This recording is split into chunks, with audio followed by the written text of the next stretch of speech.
cada momento. Então tá bom.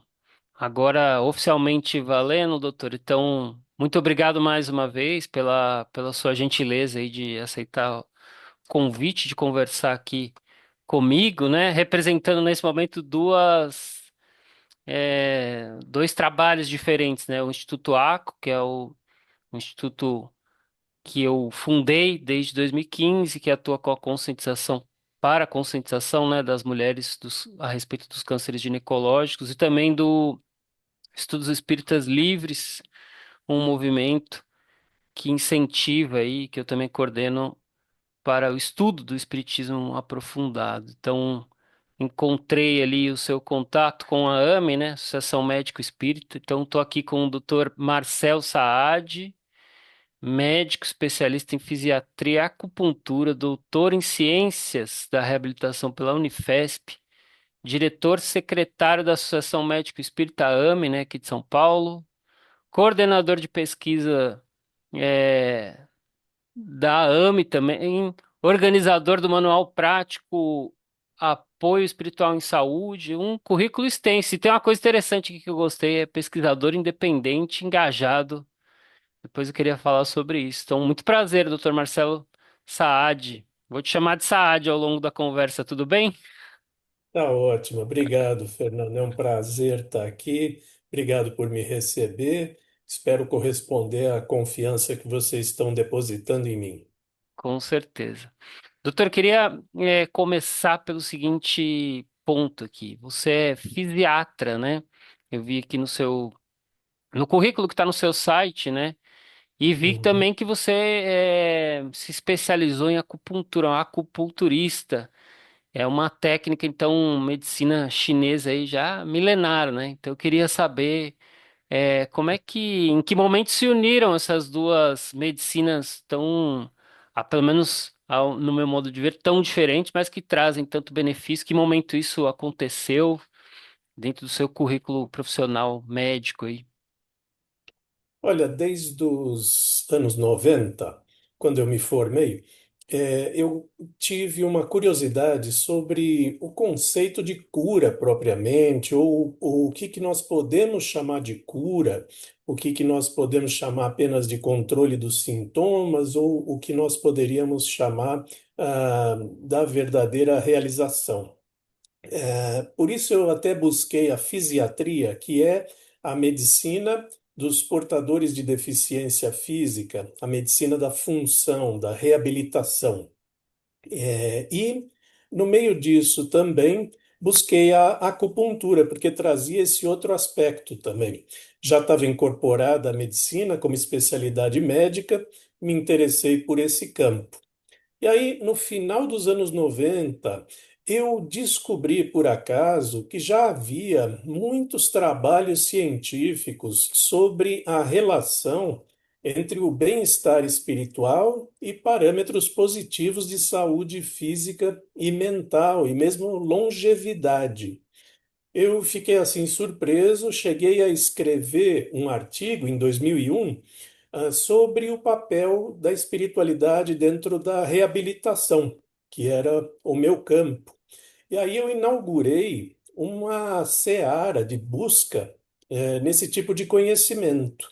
Fui me aprofundando, encontrei na Associação Médico Espírita de São Paulo um grupo sério dedicado ao estudo desse tipo de interface e da colocação da religiosidade e da espiritualidade dentro da prática clínica.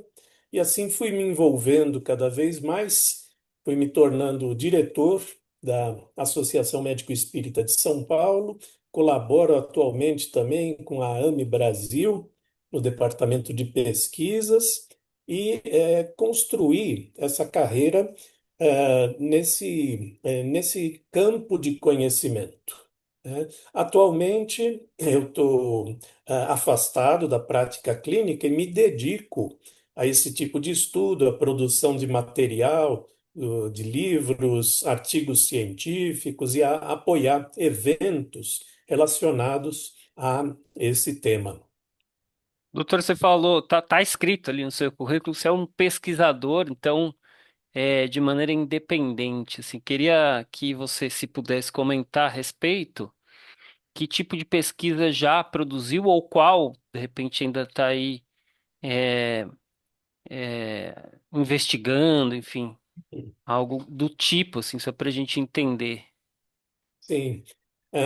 Eu quis dizer com pesquisador independente que atualmente eu não estou ligado a nenhuma universidade, né? Perfeito. Apesar de eu cumprir algumas tarefas acadêmicas, por exemplo, quando vai ser defendido um doutorado, eu sou convidado para fazer parte da banca examinadora, então eu tenho funções acadêmicas, mas não ligado diretamente a uma universidade. E eu me classificaria mais como um entusiasta da pesquisa do que um produtor de pesquisa. Por isso, eu vou juntando o que existe sobre o assunto, conhecimento técnico, e vou organizando de um jeito compreensível para vários tipos de público. Público leigo na área da saúde, para profissionais de saúde, para formadores de opinião e gestores hospitalares, principalmente tentando traduzir para a prática o conhecimento teórico, né? Porque já existe mais de 30 anos de pesquisas sérias sobre essa relação entre o bem-estar religioso e espiritual e esses parâmetros positivos da saúde física e mental. Então, esse conhecimento está bem consolidado. O que está faltando é uma tradução para a prática clínica. Quer dizer, como é que a gente usa esse conhecimento, já que nós não podemos prescrever para os pacientes atividades religiosas e espirituais, né?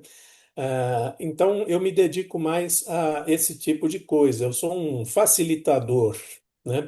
Ajudo nessas organizações de eventos, faço publicações interessantes. Na própria Associação Médico Espírita de São Paulo, eu tenho um programa mensal chamado Journal Club, onde uma vez por mês eu resumo um artigo científico recente, comento sobre ele, algum artigo que possa ser da nossa área de interesse, que envolve alguns braços, né? Um deles é esse da relação espiritualidade e saúde, ou seja, o impacto da fé sobre os parâmetros fisiológicos.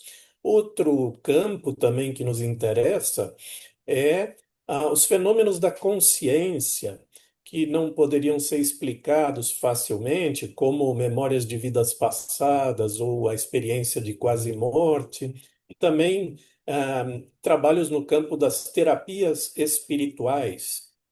Todos esses campos nos interessam. E no Journal Club eu pego algum artigo recentemente publicado em mídia relevante, e faço um resumo, comento esse artigo científico, né? Assim, eu vou tentando traduzir, aproximar as pessoas, sumarizar o conhecimento e tentar modificar práticas e culturas. Muito bem. E, doutor, você é autor, né? Tá no site aqui como organizador do manual, né? Chamado Apoio Espiritual em Saúde. E que E, fala basicamente da associação entre bem-estar e o aspecto espiritual, né? Junto com a melhoria da saúde. Eu queria que você falasse um pouco sobre essa relação, então, bem-estar espiritual e saúde. ah, eu tenho um contato com o Hospital Albert Einstein, já de longa data. Eu fui contratado do hospital, depois passei a ser como autônomo, mas continuo com alguma ligação com o hospital. E um colega nosso criou dentro do hospital um grupo que se dedica a estudar esse aspecto, a religiosidade e espiritualidade na saúde. E começamos a fazer reuniões, começamos a ter algumas iniciativas, e eu tive então esta ideia de criar um manual prático sobre como inserir o conhecimento adquirido pelos estudos científicos na prática clínica. Então, nós publicamos em 2024 este livro. O Fábio Nasri, que também aparece aqui como colaborador, é o nosso colega que coordena esse grupo no Einstein. Então, este livro acabou saindo com o selo editorial do Sociedade Albert Einstein e também é produzido pela editora Manoli. Contamos com 14 colaboradores para escrever os capítulos, e essa é uma obra que se destina principalmente aos profissionais de saúde ou gente relacionada ao campo, como os gestores hospitalares, gente que quer iniciar um serviço, quer acumular conhecimento e aplicação na prática. Mas mesmo leigos podem se beneficiar desse tipo de leitura, que pode ser um pouco mais técnica, mas está aberta a todos os interessados no assunto. E eu vi lá também ali no site que tem uma coisa que me chamou bastante atenção, né? Tem um dos tópicos que é visões das religiões, né? Saúde, doença, tratamento e morte, assim, né? Então traz, é, como está escrito aqui, pontos de partida sem a pretensão de esgotar esse assunto que é vasto, assim, né? Queria que você falasse então sobre esse aspecto das visões das religiões que são mais presentes e que também comentasse um pouco sobre esse aspecto de no limite ali, né, entre saúde e doença.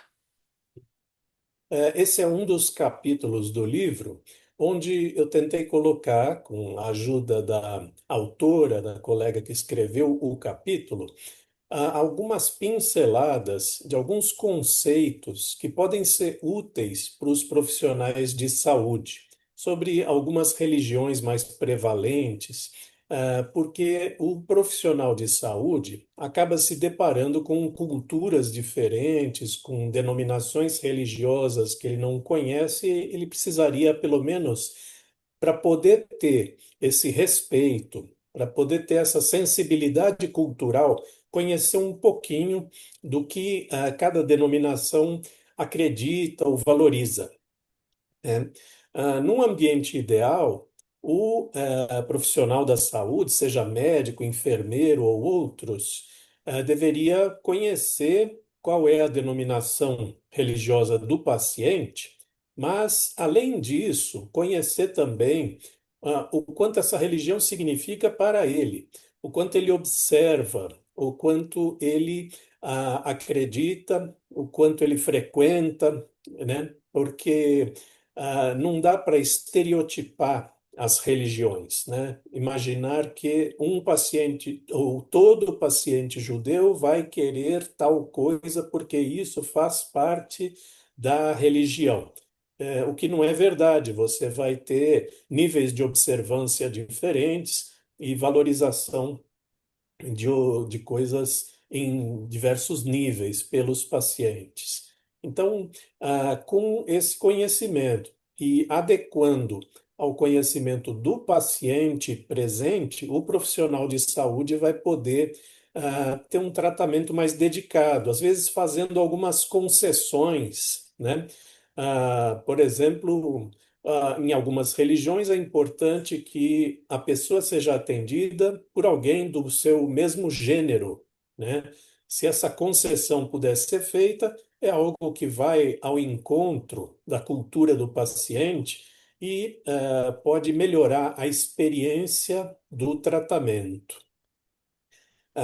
E assim, a gente traz um pouquinho de cada religião, mas é algo muito difícil de escrever. Já tentei com vários líderes religiosos e todos eles se omitem de querer escrever por causa dessa diversidade que existe, né?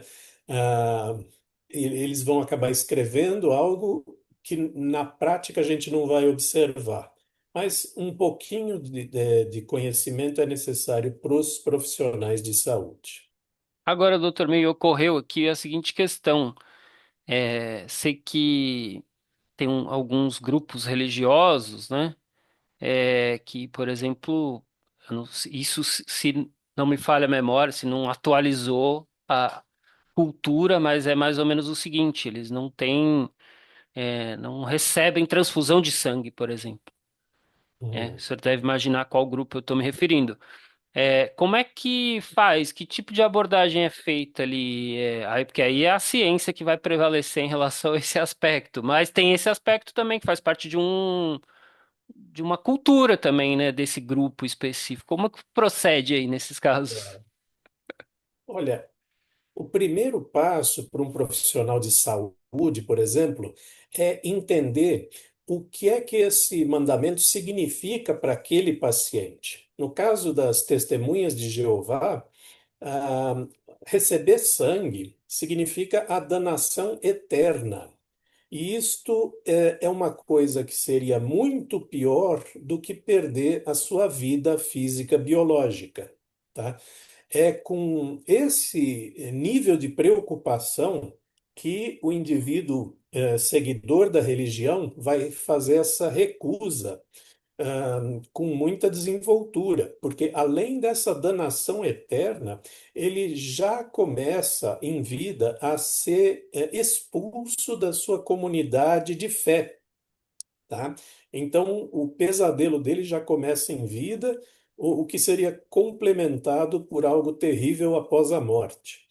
E com este conhecimento, o profissional pode tentar dialogar sem imaginar apenas que aquele paciente é alguém ignorante que não sabe o que é melhor para si e está preso a alguma coisa que não faz sentido, né? Conhecendo, respeitando, com sensibilidade cultural e respeito à religião, ele vai poder tentar conversar com o paciente, com a família, para tomar a melhor decisão. Em casos agudos, né, de vida ou morte, que chega no pronto-socorro, cada serviço de saúde vai ter o seu protocolo, né, é baseado nas decisões que já foram feitas pelo Supremo Tribunal Federal, baseado em pareceres do Conselho Federal de Medicina, baseados no que aquela instituição protocola como a atitude a ser adotada. Esse é um caso bastante extremo, né? Mas que mostra que, às vezes, o profissional de saúde pode se sentir tentado a querer impor alguma coisa para o paciente, imaginando até que está fazendo um bem para o paciente, né? Nosso papel é ajudar o paciente a fazer as melhores escolhas. As melhores escolhas podem não ser as nossas escolhas enquanto profissionais de saúde. É delicado, a situação bem, mas é muito interessante essa abordagem que você menciona, né, de o respeito, entender essa visão que você colocou, achei muito bonita, né, assim, entender que ali por trás também tem alguém que compreende o mundo daquela forma e precisa dialogar, né, e respeitar, né, não impor. Isso é muito interessante. A propósito disso, também vi que no manual, né, tem uma abordagem que é feita com, pelo menos, né, ali a sugestão é para que se faça também com pessoas que são ateus, né, então pessoas que não creem em Deus ali. E aí eu fiquei me perguntando quando eu li esse trecho aqui, como é feita uma abordagem, sendo que o nome do manual, né, é o apoio espiritual em saúde para alguém que não tem uma crença. É mais difícil de abordar, é menos difícil. Como é que você pode dizer da sua experiência prática, principalmente? Isso nos puxa de volta para a parte conceitual, onde a gente diferencia espiritualidade de religiosidade. A religiosidade é o quanto a pessoa acredita, se dedica, pratica uma determinada denominação religiosa. A espiritualidade é uma tendência humana universal de busca de significado, de propósito, de um sentido para a vida, de conexão consigo mesmo, com os outros, com a natureza ou com algo mais elevado. Portanto, a espiritualidade é algo presente em todos nós. E, atualmente, nós temos aí uma liberdade, de que esses dois termos são independentes a ponto de nós podermos falar numa espiritualidade laica, a espiritualidade não religiosa. O indivíduo pode encontrar significado, propósito e conexão através da natureza, das artes, de ações morais, filantropia e vários outros aspectos que não têm a ver com religião. E veja, mesmo o ateísmo é um sistema de crenças. É um sistema de crenças em que o indivíduo acredita no materialismo ou entende que só existe aquilo que pode ser medido ou visto.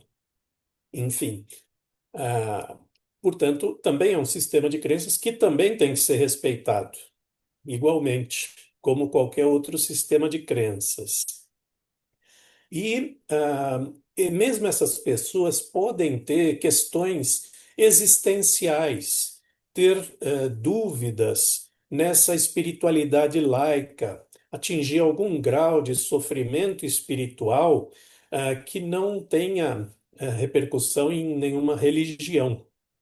E essas pessoas podem, então, se reconectar com a sua espiritualidade através, por exemplo, de práticas contemplativas, como a meditação, ou elementos da filosofia, por exemplo, o estoicismo dentro da filosofia é uma linha que nos ensina a ter essa dignidade, essa postura perante os fatos que estão fora do nosso controle, em algum sentido, muito parecido com o que dizem algumas religiões. E também esse indivíduo pode encontrar conforto nos legados, ele sabendo que ele deixa coisas no mundo, que ele formou opiniões e pessoas, que a vida dele não é em vão. Então, tudo isso vai fortalecendo a sua espiritualidade laica. São várias as vias possíveis, e isso também tem que ser levado em consideração, né? Porque antigamente o que se imaginaria é que um paciente ateu jamais seria visitado por um voluntário de apoio religioso, espiritual, né? E hoje em dia a gente tem esse nível de flexibilidade. Doutor, você contando a sua trajetória, você mencionou então que tomou conhecimento de alguns estudos sobre a espiritualidade e, pelo que eu compreendi aqui, você procurou um grupo como a AME, né? Então, imagino então que primeiro foi a ciência que te levou para esse grupo espírita. Não sei se foi esse exatamente o caminho, mas pelo menos pelo que eu compreendi que foi mais ou menos esse. E aí a minha pergunta é assim, é, há médicos que procuram o grupo como a AME, e que não são espíritas, mas que tomam conhecimento ali porque ficaram sabendo do aspecto científico da coisa, ou que tem interesse, com uma curiosidade. Queria que você explicasse um pouco isso e também dissesse o que a AME tem feito, né, nesse campo de transformar essas informações em ciência, enfim, e traduzir isso para as pessoas, para a sociedade de maneira geral, né, para a gente ter ganhos com isso também. Sim. O que mesmo me aproximou da AME foi esse aspecto técnico de criar paralelos entre preceitos do espiritismo e a prática clínica, né? A AME existe há 57 anos, tentando trazer esse novo paradigma, essa nova visão do ser humano e esses novos conceitos de saúde, doença, tratamento e cura. Portanto, o movimento não deseja substituir conhecimentos que hoje são consolidados na medicina convencional, mas complementar com elementos que atualmente podem preencher as lacunas que existem no conhecimento humano. Então, nós temos algumas propostas, seja essa da relação entre a fé e resultados clínicos, né, que é a mais consolidada e mais fácil de conversar com qualquer pessoa, com qualquer pesquisador, qualquer profissional da saúde. A gente pode expandir ainda esse conhecimento para aqueles fenômenos da consciência que eu citei, né? Por exemplo, a mediunidade, houve um tempo em que era considerada loucura, né, pela psiquiatria. E hoje em dia já se sabe que não se trata de loucura, existem critérios clínicos para poder diferenciar o que que é alucinação e o que é a mediunidade, bem equilibrada e bem aplicada. Portanto, nós trazemos esse tipo de conhecimento, trazemos propostas para entender, por exemplo, cartas psicografadas que são direcionadas a pessoas enlutadas, numa outra perspectiva, porque o sistema de crenças da pessoa que está recebendo a carta pode não conseguir enquadrar esse tipo de experiência, e nós oferecemos uma perspectiva. A pessoa decide se é uma boa perspectiva ou não, aceitável ou não. Outros fenômenos, como memórias de vidas passadas, em que crianças citam vivências anteriores, e muitas delas são verificáveis por pesquisadores e ocorreram mesmo pessoas com essas características. Se isso for tratado apenas num nível materialista, nós vamos ver pessoas angustiadas com essas experiências, a própria criança, os pais da criança, e nós trazemos aí um enquadramento para isso, pelo menos incentivando os psiquiatras e os psicólogos pelo menos, permitir que na narrativa dos seus pacientes possa existir a possibilidade da reencarnação, sem discutir se ela existe de fato ou não, para enquadrar esse tipo de experiência.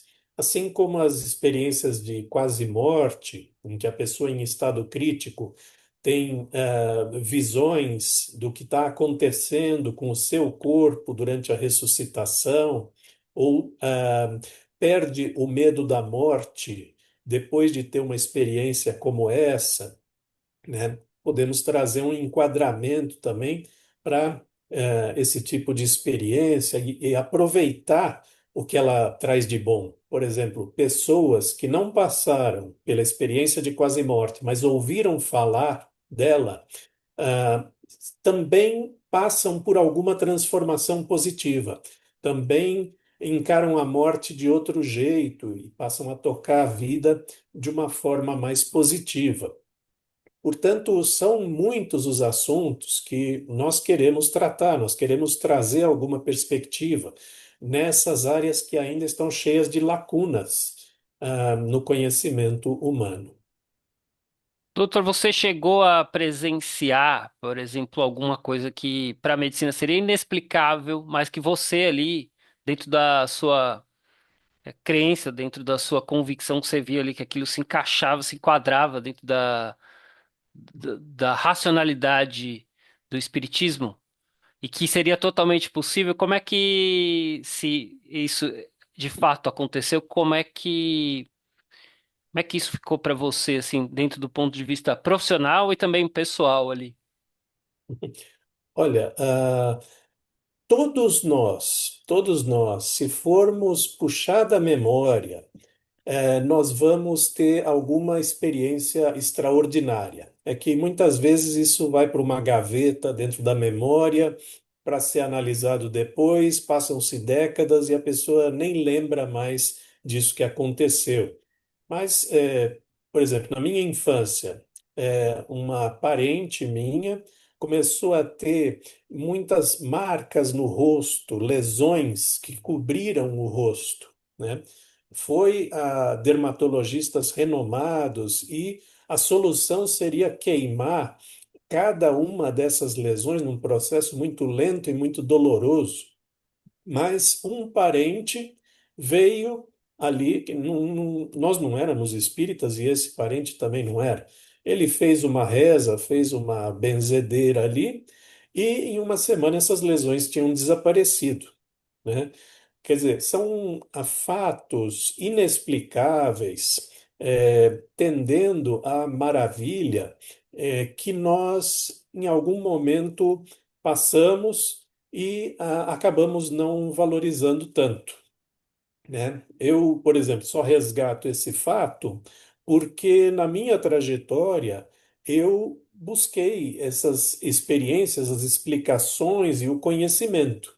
Foi à luz disso que eu resgato esse fato. Se não seria um fato da minha infância, um fato assim exótico, do qual eu nem me lembraria mais hoje em dia, né?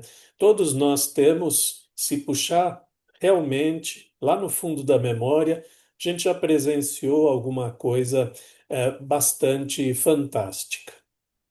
Você ficou surpreso, doutor, quando leu ali Kardec, André Luiz e tal, e vê aqueles detalhes, por exemplo, No Mundo Maior, que é um livro que fala bastante sobre a questão do cérebro, né, das doenças, né, do psiquismo, ou Evolução em Dois Mundos, e esses livros que têm essa abordagem mais profunda, assim.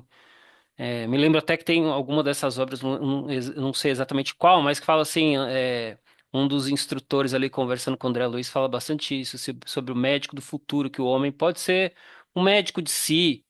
E aí a minha pergunta é, se você, quando tomou conhecimento dessas obras, ficou muito surpreso ali com aquela riqueza de informações, de detalhes ali, enfim, e queria que você contasse um pouco disso.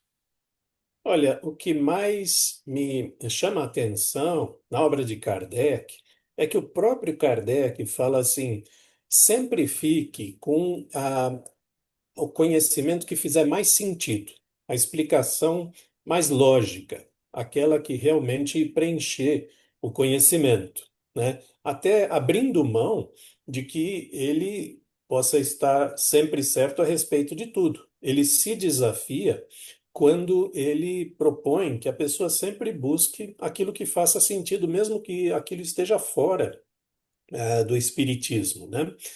E nas obras ali de Kardec, a gente vê algumas coisas bem fantásticas, algumas que são até difíceis de imaginar, conceber, e muito disso também a gente vê nas obras de André Luiz, psicografadas pelo Chico Xavier. Porém, teve um estudo que uns colegas fizeram há uns 10 anos atrás, onde eles pegaram tudo que André Luiz, nos seus 12 livros, escreveu sobre a glândula pineal, essa glândula epífise que fica no centro do nosso encéfalo, e André Luiz falava de funções múltiplas e importantes da glândula pineal. Só que na década de 40, quando esses textos foram psicografados, a glândula pineal era uma coisa sem importância para a medicina. Portanto, pareceria para um cientista, lendo na década de 40 as obras de Chico Xavier, que aquilo era um delírio, né? Porém, anos mais tarde, depois da década de 40, foi descoberta a melatonina, que é produzida pela glândula pineal. E a melatonina tem muitas daquelas funções que eram citadas por André Luiz, aquelas funções misteriosas. Então, André Luiz estava certo. Ele só não podia traduzir isso para termos humanos porque nós ainda não tínhamos descoberto uma substância produzida pela pineal chamada melatonina. E dessa forma, pode ser até que a gente se depare nos textos espíritas com elementos que não façam tanto sentido ou que poderiam até ser contestados, mas a partir dessa experiência que eu citei, que foi uma pesquisa científica publicada em jornal médico, essa comparação dos textos de André Luiz com as funções da melatonina, é que a gente pode entender que, na verdade, a gente não sabe tudo e algumas coisas que nós poderíamos achar que são erros nessas obras, na verdade, podem ser coisas que nós ainda não alcançamos no nosso conhecimento, que um dia vamos alcançar. Você mencionando tudo isso, até selecionei um texto aqui, um trecho do livro Loucura sob o Novo Prisma, do Bezerra de Menezes. Então, há uma parte que eu achei bem, é bem já no início do livro, mas ele fala algo bastante interessante ali que me pegou, assim. Então, eu queria compartilhar isso aqui para ouvir é, a sua visão, a sua opinião a respeito, assim. Então, ele vai questionar um materialista, que é um cientista, né? Acho que é Moleschott, deve ser isso o nome dele. E ele diz assim, ó, diz o sábio químico que os fatos justificam plenamente a crença de que nosso corpo se renova sua substância sucessivamente em períodos de 20 a 30 dias. E aí ele acrescenta, não queremos tanto. Aceitamos a opinião de outros que dão para a renovação de todo o organismo humano, inclusive os ossos, o tempo maior, então, de 7 anos. E aí ele diz o seguinte, se é assim e a ninguém é dado contestá-lo, temos que, de 7 em 7 anos, mudamos completamente de corpo na nossa existência, né? Então, e portanto, somos exclusivamente matérias e mudamos tantas vezes em vida quanto 7 anos tivermos, né? E aí ele finaliza da seguinte forma: ou não há lógica para o materialista, ou essa conclusão deduzida dos seus próprios princípios é inaceitável, né? Então, dizendo assim, nós não somos nós, nem nessa própria existência, materialmente falando, né? Isso para se referir a existências anteriores. Eu queria que o senhor comentasse, se possível, isso aqui, que me pegou muito quando eu li, e ainda tra- que o senhor traga também a visão, assim, a respeito da ciência sobre isso. É um fato. A gente tem renovações celulares. Em alguns lugares ela é mais rápida, como na pele, por exemplo, que descama, ou na nossa mucosa intestinal, que também descama, mas em outros órgãos também a gente vai tendo renovação celular, à medida que algumas células vão morrendo e vão sendo substituídas, de modo que este meu corpo atual, esse meu conjunto de células, já não é o mesmo conjunto de células de algum tempo atrás. E esse algum tempo atrás pode ser ah, adaptado para cada um desses órgãos que tem esse metabolismo diferente. Isso é um fato.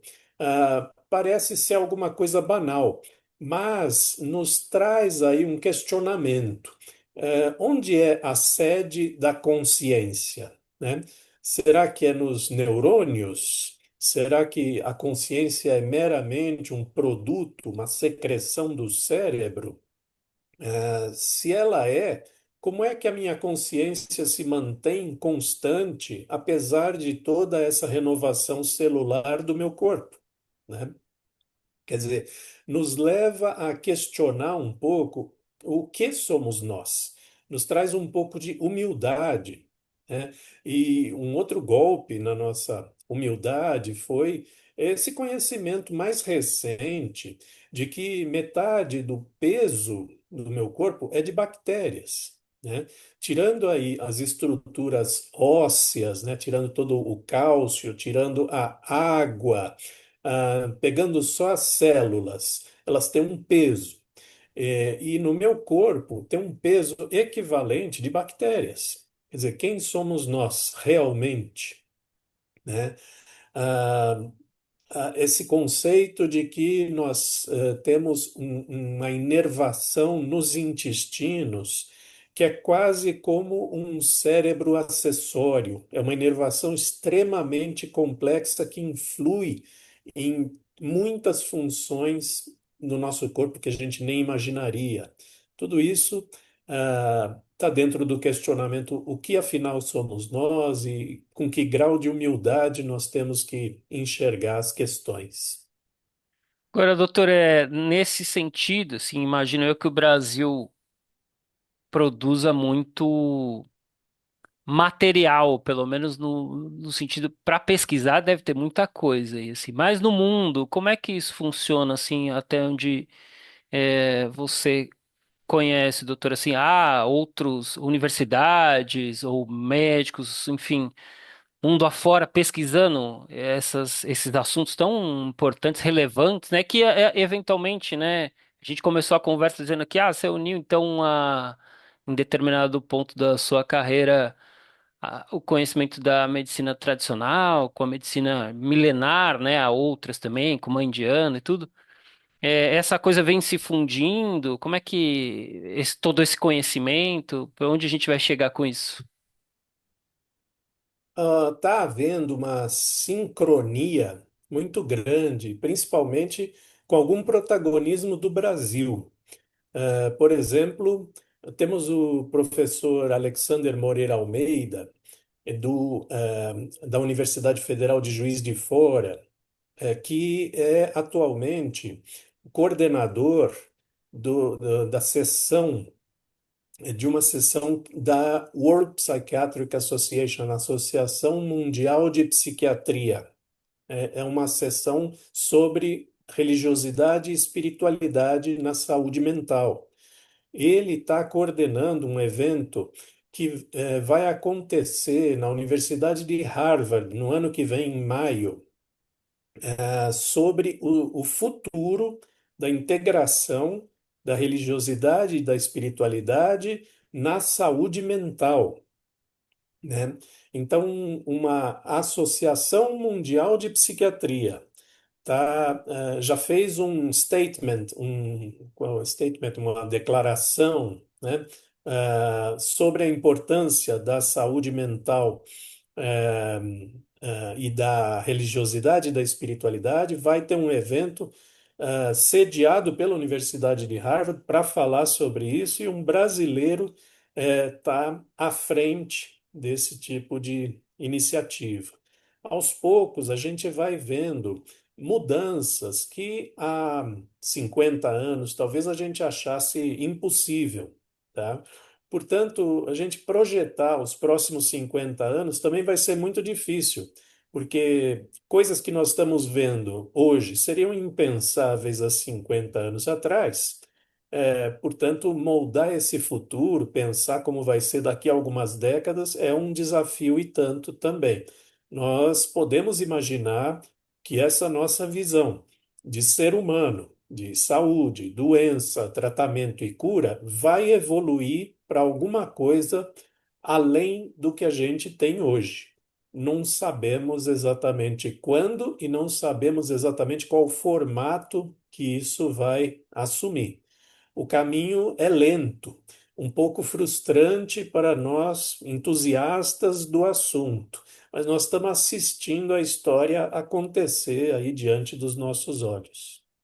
Agora vou virar um pouco o jogo aqui, doutor, assim, nós, né, como pela visão espírita, né, enfim, pela algo tão amplo, né, que essas obras trazem, tantos detalhes e tudo, a gente fica sempre com essa crença. Até mencionei há pouco tempo, falei, em determinada altura aí, os instrutores lá conversando com o André Luiz dizem assim, no futuro o homem pode ser o médico de si próprio, então, através do autodomínio, através dos seus bons pensamentos, de cultivar bons hábitos, né, entendendo a importância do pensamento como influência na matéria, enfim, toda essa coisa.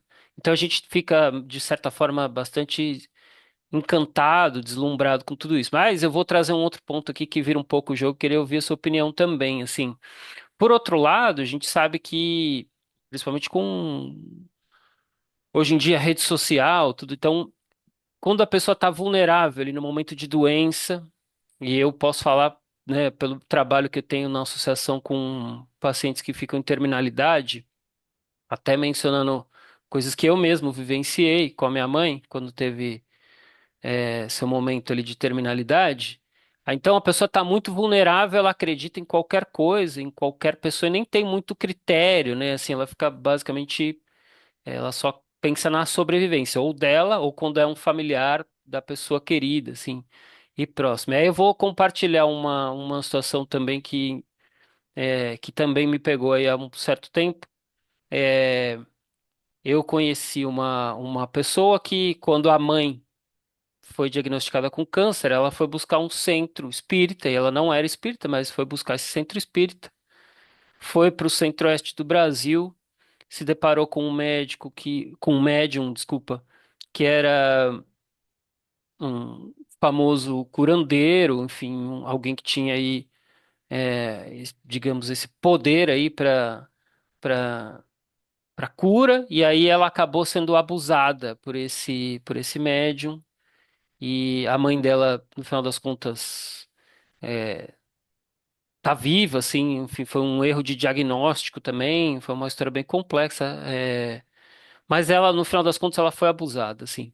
E aí o que me pega, assim, nisso tudo, como é que as pessoas, neste momento de vulnerabilidade, o que que elas podem fazer para distinguir de fato, assim, o que que é verdadeiro, o que que não é, o que que é uma promessa de cura, o que que não é, e qual é o limite de busca disso, assim, né? Aí eu tô fazendo um geral, porque isso também é uma realidade. A gente vê nas redes sociais também há várias promessas, né? Então, desde que eu fundei a associação e trabalho no apoio com os pacientes oncológicos, eu vejo as pessoas dizendo assim: ah, o açúcar basta para você se curar do câncer, não consumir mais açúcar. Basta você fazer jejum intermitente, tá? Quando a pessoa tem um problema de alta complexidade, enfim, queria entender isso do seu ponto de vista, doutor. É, você chegou a citar um crime propriamente que tem que ser investigado dentro do nossa justiça, né? Mas indo para esses outros elementos, ah, geralmente a doença é um momento mais de colheita do que de plantio. Então, a pessoa vai usar a bagagem dos sistemas de crenças que já possui, né? É, então é um pouco difícil. A pessoa pode ser seduzida por algumas informações que não são verificáveis e que prometem um desfecho específico, né? Eu vou puxar um pouco para o caso dos sistemas de crenças, lembrando de algo que aconteceu há poucos anos atrás. Eu fui falar num hospital direcionado ao câncer infantil. Fui falar para alguns profissionais de saúde, e aí uma enfermeira levantou uma dúvida. Eles tinham ali um paciente, criança, cujos pais estavam ali com a gravata de um líder religioso. Ele estava emprestando essa gravata, supostamente imbuída, né, de algum elemento que acumulava durante os cultos, e ele estava cobrando R$ 60 por semana daquela família. Ah, e a enfermeira falou: como é que a gente se conduz diante disso? Eu até fui pego de surpresa, pensei Nossa, um pouco, né? Mas falei assim: eu acho que não faz nada, porque o que que vai fazer? Isso está interferindo com o tratamento? Não está interferindo com o tratamento. Isso é importante no sistema de crenças daquela família? Sim, é importante. Eventualmente, quem sabe até essa esperança altere parâmetros fisiológicos e até faça um bem na saúde daqueles indivíduos? Talvez, né? Então, nesse momento que é mais de colheita do que de plantio, a gente não vai questionar algumas coisas, só vai questionar realmente se aquilo fizer mal, e a gente precisa então apresentar a informação de que aquilo pode fazer um mal. para a pessoa, né? Se não, é a gente entender o paciente, ser um companheiro do paciente nessa jornada, porque ele está buscando. A gente não pode proibi-lo de buscar nada. E esse companheirismo se refere a dar orientações, mas não fazer com que o paciente obedeça aquilo que a gente imagine que seja o melhor. Doutor, agora tem uma minha possível última pergunta, que essa aqui é a mais complexa, com certeza, assim. É, Jesus, quando fazia ali as curas, ele dizia para o indivíduo, então, quando o indivíduo se aproximava, não todos, mas alguns, principalmente, ele enfatizava isso aí. O indivíduo, no momento em que recebia essa cura, essa bênção aí, e ele virava e dizia assim, ó, foi tua fé te curou. O que que ele queria dizer com isso e o que que isso tem a ver com a nossa conversa aqui? É curioso que ele fez várias curas, né, mas poucos o seguiram. Muitas pessoas presenciaram essas curas, muitas pessoas foram beneficiadas por essas curas, mas ali no meio dos seus seguidores, eu acho que não é citado nenhum das pessoas que presenciou esses fenômenos extraordinários e por isso o seguiu. Então, isso já traz uma lição em si, né?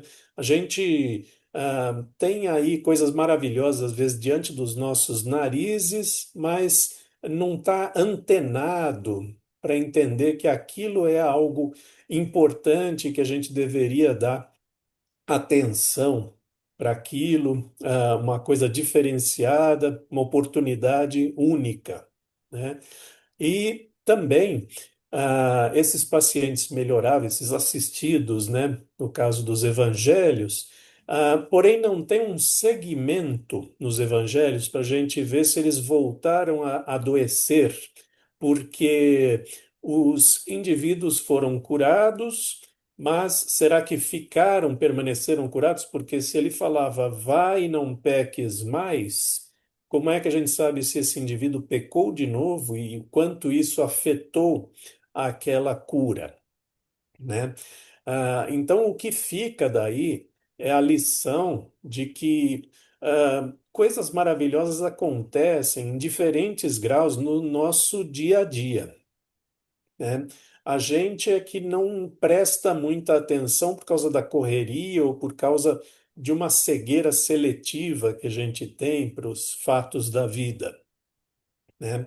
Ah, e, e a gente, quando tem algum benefício, é tentar cultivar esse benefício da melhor forma possível, né? Para não incorrer naquele vai e não peques mais, de repente o sujeito pecou, voltou todo o problema dele e a gente não ficou sabendo porque não teve esse segmento clínico aí no Evangelho, né? A gente vai extraindo as lições de moral do Evangelho, é isso que faz o Espiritismo, né? Extrai as lições filosóficas e morais dos Evangelhos para aplicação no nosso dia a dia atualmente. Eu falei que era a última pergunta, mas ainda acho que tem mais umas duas aqui, doutor, se você tiver tempo. A E gente já deu uma hora aqui, tranquilo, então. eu estou é, tranquilo. Então tá bom. Vou aproveitar aqui da sua sabedoria, do seu conhecimento para a gente conversar.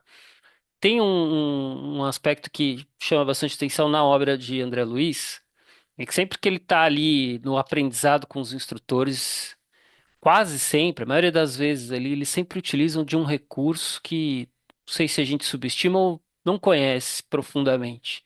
Então, quase tudo ele vem lá, então o instrutor chegou, se aproximou do encarnado ou do desencarnado e aplica um passe magnético. Então, esse magnetismo ali, de certa forma manipulado, promove situações diversas, assim, né? De controle do indivíduo, de indução do pensamento, eventualmente até de cura, né? Então, eu vou ler também um trecho aqui que tem a ver que ele faz isso e que ainda tem um aspecto que ele chama atenção, além do magnetismo que é colocado, tem um aspecto também de algo que a gente tem aqui e não sei se a gente também trata com o devido valor. No livro Entre a Terra e o Céu, tem o capítulo 5 que ele fala de valiosos apontamentos. Ele diz aqui que trata, então, tem uma irmã, né, que está em desdobramento em sonho, ela está sendo tratada na Terra, que está sendo tratada porque ela é uma paciente com diagnóstico de câncer. Mas todas as noites, em hipnose, em desdobramento, ele usa a palavra hipnose aqui, mas em desdobramento, ela vai lá, então, e aí ele dá o seguinte trecho que eu vou ler aqui, ó. Clarencio que fala, realmente na obra assistencial dos espíritos amigos, que interferem nos tecidos sutis da alma, é possível que quando a criatura se desprende parcialmente da carne, existe a realização de maravilhas, atuando nos centros do perispírito e, por vezes, efetuando alterações profundas na saúde dos pacientes. Alterações essas que se fixam no corpo somático de maneira gradativa. No caso dessa que ele chama, coloca até como irmã aqui, ela, obviamente, o próprio capítulo diz que ela vai vir a óbito e tudo mais. Mas chamou a atenção isso aqui, porque ele usa então do recurso do passe, mas ele dá essa informação adicional aqui. Então, todos os dias, quando vocês dormem, existe uma reparação, mas não só uma reparação também, né? Existe uma assistência dos espíritos e que isso se somatiza. Eu queria que você comentasse sobre isso aí, é muito interessante. O conceito que a gente tem no Espiritismo é que, em desdobramento, o espírito, no desdobramento natural do sono, o espírito continua ativo, porque quem precisa do sono é o cérebro físico, é o organismo biológico que precisa se reparar, o espírito não precisando disso, ele está ativo e mais liberto do corpo, mais independente. Portanto, esse espírito vai atrás dos seus impulsos, vai atrás daquilo que lhe interessa. Então, alguns podem buscar esse tempo para diversão, para frequentar lugares viciosos, e outros podem usar esse tempo para adquirir conhecimento e fortalecer a sua harmonia mental e assim colaborar para a sua própria saúde geral, né? É por isso que no dia a dia a gente precisa cultivar boas inclinações, né?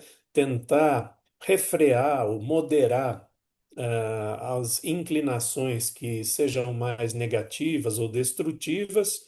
E aí o que se preconiza também é que antes do sono a pessoa entre num estado de elevação, seja através de uma oração ou outra prática, para poder realmente se preparar para aproveitar esse período, esse um terço da vida, né, que a gente passa dormindo, de uma forma produtiva para a nossa verdadeira vida, que é a vida espiritual. Se isso vai curar problemas físicos, vai interferir de alguma forma com alguma doença ou não, é o menos importante, né? Mas na medida em que o indivíduo aproveita esse um terço da vida, o tempo do sono, para algo construtivo, ele está trabalhando para que essa encarnação valha a pena, né? Através de aprendizado, através de aperfeiçoamento moral. Que é então a junção do aprendizado com o aperfeiçoamento moral, a sabedoria. Ah, então, esse indivíduo pode sair dessa encarnação imaginando que essa foi uma encarnação válida, produtiva, que acrescentou alguma coisa no seu caminho evolutivo eterno. Perfeito, doutor. Acho que a gente encerra então aqui a nossa conversa. Teria várias outras perguntas para fazer, mas a gente fica para um próximo convite. Quem sabe a gente faz até um evento presencial e faça esse convite para que você esteja com a gente aí. É, Tem alguma coisa, palavras finais sua a respeito desse tema medicina e espiritualidade que você queira para fechar a conversa? Eu resgato uma coisa que eu falei anteriormente, que é nós termos paciência com a velocidade das mudanças, né? Como profissional de saúde entusiasta do assunto, ou às vezes como paciente, que gostaria de estar assistindo uma medicina mais holística. Todos nós precisamos cultivar essa paciência, saber que tem algumas coisas já em andamento, melhorando, e que no futuro nós vamos presenciar alguma coisa que talvez hoje a gente não consiga nem imaginar, em termos de condutas clínicas, em termos de visão do ser humano. Portanto, vamos fazendo a nossa parte, né? Devagarzinho, sem ficar de olho nos resultados que vão acontecendo, mas tendo essa consciência tranquila de que a gente colaborou de alguma forma com essa mudança. Então, tá, já, doutor, muito obrigado aí. Vou encerrar aqui a nossa